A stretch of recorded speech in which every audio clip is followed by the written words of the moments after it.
Meski di Desa Adat Gulingan terdapat 13 banjar dan 4 pura kayangan dalam, pengarakan ogoh-ogoh tidak sepenuhnya terpusat. 7 banjar lainnya tetap melaksanakan pengarakan di wilayah masing-masing. 6 ogoh-ogoh yang mengikuti parade di depan pasar Desa Adat Gulingan, di antaranya ogoh-ogoh karya Seke Truna Lokika Mariade Banjar Darmayase, Seke Truna Himus Banjar Sedahan, Seke Truna Wardi Wiyowana Banjar Munggu, Seke Truna Putra Persada Banjar Angkep Canging, dan Seke Truna Swakerta Banjar Badung, serta ditutup oleh Seke Truna Dire Darmo Banjar Lembah Sari.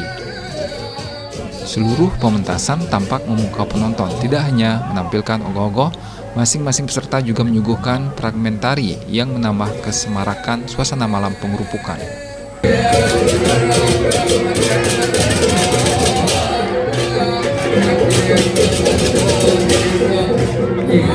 Sementara itu, saat Hari Raya Nyepi, Kamis 19 Maret 2026, suasana di sepanjang jalan Dwarawati, Desa Adat Gulingan tampak sepi dan lengang.